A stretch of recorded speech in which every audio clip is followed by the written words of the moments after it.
నేను ప్రయత్నిస్తూనే ఉంటాను. నేను వింటూనే ఉంటాను. నేను నిన్ను గమనిస్తూనే ఉంటాను. నేను క్రికెట్ ఆడుతూనే ఉంటాను. ఇలాంటి వాక్యాలను ఇంగ్లీష్లో ఎలా చెప్పాలో ఇప్పుడు చూద్దాం.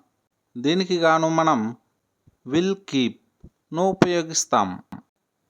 సెంటెన్స్ స్ట్రక్చర్ ఏమంటే subject plus will keep plus V1 plus ING plus other words. ఇక్కడ V1 అంటే వెర్బ్ యొక్క ఫస్ట్ ఫామ్. నేను ప్రయత్నిస్తూనే ఉంటాను.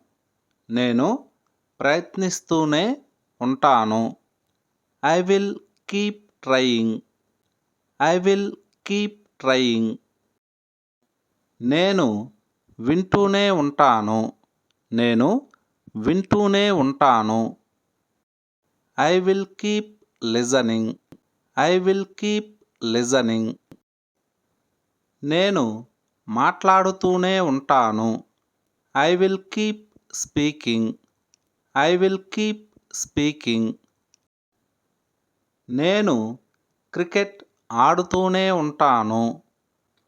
I will keep playing cricket. I will keep playing cricket. నేను నిన్ను గమనిస్తూనే ఉంటాను. I will keep watching you.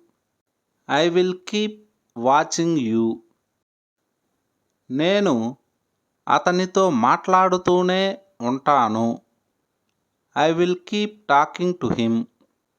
I will keep talking to him. ఇప్పుడు మీకు ప్రాక్టీస్ కోసం ఒక క్వశ్చన్. నేను రాస్తూనే ఉంటాను. దీన్ని ఇంగ్లీష్లో ఎలా చెప్పాలో కామెంట్ సెక్షన్లో కామెంట్ చేయండి. Thanks for watching. ఈ వీడియో మీకు నచ్చినట్లయితే ఛానల్ను సబ్స్క్రైబ్ చేసుకోండి.